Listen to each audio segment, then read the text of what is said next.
احسن حال يا رب. النهارده هنعمل زيت الزيتون في البيت. طبعا زيت الزيتون له طريقتين، في طريقه على البارد وفي طريقه على السخن. بس في الطريقتين بحتاج كميه زيتون كتير قوي علشان يدوني مثلا ازازه زيت زي دي او نصها.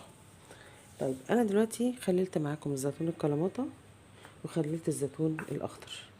هنا دي مش بايظه، هي بس فيها حته منقوره، حته منقوره حته عامله، دي مش بوظان، دي تكه زي كده مثلا، ان هي حته بس مضغوطه كده.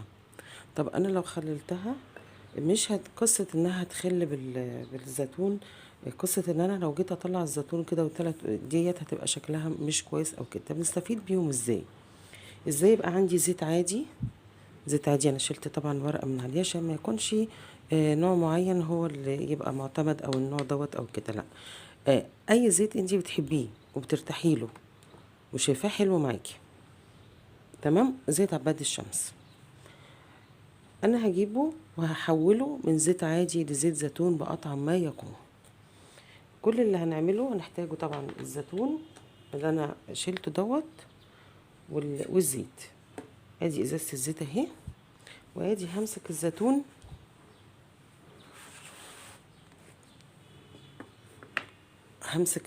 واحدة واحدة. هقطع منه، هقطع الزيتونة اهي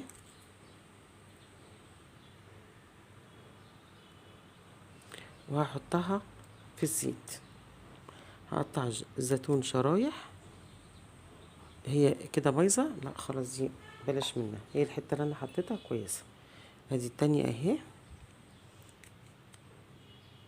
هقطعها قطع صغيرة قطع كبيرة. شوفوا بالرغم ان هي في هنا حتة اهي لكنها جميلة اهي مفيهاش حاجة. هقطعه واحطه في الزيت. هقطع شرايح اهو، انا بعملها خطوة خطوة بس، اول واحدة معاكم واحطها في الزيت.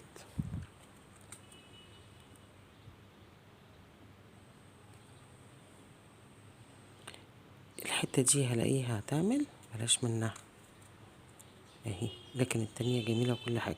طبعا هو مغسول كويس جدا وناشف، لازم يكون ناشف، تمام.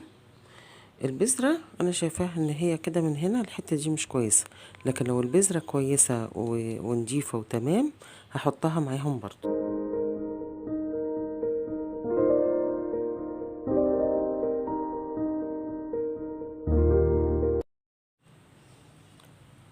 وانا بعمل معاكم واحدة واحدة كده. هقول لكم طريقتين بتوع زيت الزيتون بيتعمل ازاي. بيجيبوا الزيتون زي كده عادي وبيتشال منه النقع وبيتقطع حتت صغيرة او ما يتقطعش، بيتضرب بقى طبعا في مفرمة جامد جدا جدا جدا، وبيتحط في شاش، وعلى طبعا على حاجة في مصفى. فبينزل كل الزيوت اللي فيه، بينزل كل السائل اللي فيه، بيقعد بقى كتير وبيحطوا عليه تقل وهكذا. فبينزل كل الزيوت اللي فيه وبينزل السائل اللي فيه. السائل ده مش هو زيت الزيتون برضو، ده بيقعد على الأقل 24 ساعة حسب بقى طبعا كمية الزيتون.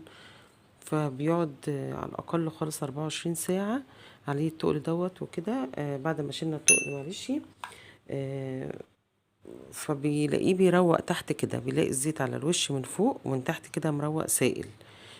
بيستخلصوا بقى الزيت اللي على الوش دوت، هو دوت زيت الزيتون.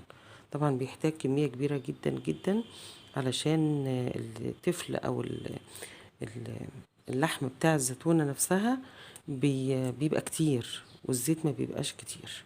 دي طريقة على البارد. طريقة على السخن برضو بيقطعوه ويفرموه، يشيلوا البذر ويروحوا عاملينه على النار كده، يقعدوا طبعا يبخروه، يعني تفضل يقلبوا فيه جامد كتير قوي قوي قوي قوي، ما يحطلوش طبعا لا ميه ولا اي حاجه لحد ما هو طبعا ممنوع ان يتغير طعمه، لونه ممنوع ان هو يقعد كتير على النار، بيتعرض لدرجات حراره معينه. فبعد ما هو بيبدأ يطلع الزيت بيشيلوه برضو يحطوه في الشاش ويحطوا عليه تقل، وهكذا لحد ما يطلعوا منه الزيت. دول الطريقتين اللي هو على البارد وعلى السخن. طب احنا عندنا شوية زيتون زي كده، واحنا عايزين ناكل زيت زيتون بقى، عايزين نستخدمه للبشرة للشعر للأكل. واحد على فكرة.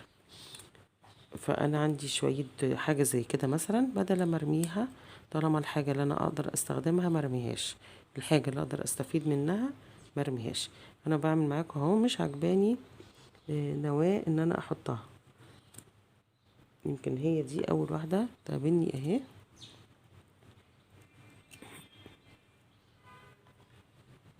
اول واحدة تقابلني اهي، النواة بتاعتها ما فيهاش حاجة خالص اهي، مفيهاش اي حاجة.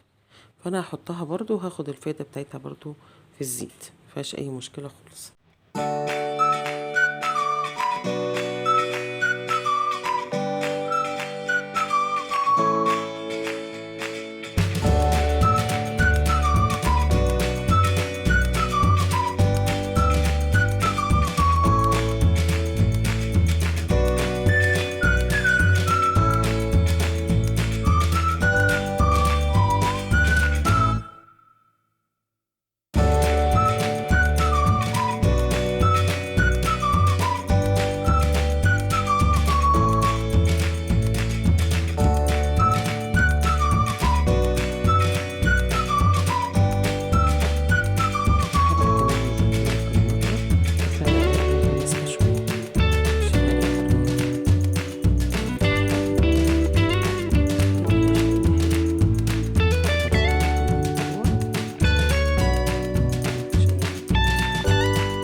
مفيهاش اي حاجة.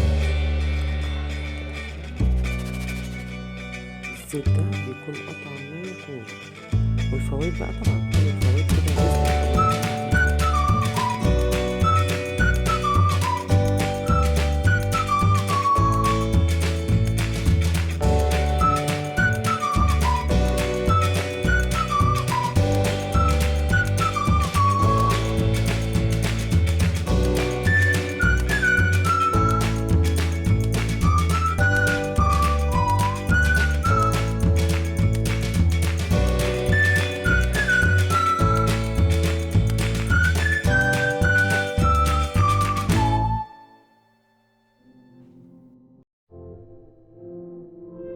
خلاص كده خلصت، قفلتها اهو، حطيت الكمية اللي انا عايزاها.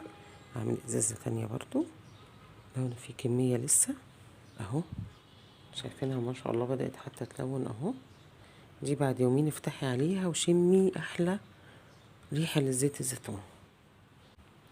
هبعده عن الضوء ازاي؟ هعمل ايه؟ ما كل ما كان في ضوء هحط له حتى لو انا ما قدرتش عندي اي حاجة ان انا اقفله بيها او اغطيه بيها، هحطه في كيس اسود، كيس بقى من الاكياس الحلوة اللي هي بتاعت المحلات السوداء اللي هي بتبقى تقيلة دي. هحطه فيها وهبعده عن الضوء خالص. وهنا كمان الازازة هكملها كمان شوية زيت للاخر، وهتشوفوا احلى زيت زيتون هتاكلوه من صنع ايديكم، بحاجات بسيطة جدا، بحاجات كنا هنستغنى عنها لكن هي جميلة اصلا. كنا هنستغنى عنها مش عشان وحشة، عشان بس ان احنا كشكلها مش هتبقى عاملة معانا. اهي اللي انا اقدر استفيد بيه مرمهوش. ارجو ان انتوا تجربوها عشان ان شاء الله هتعجبكم. دمتم بخير.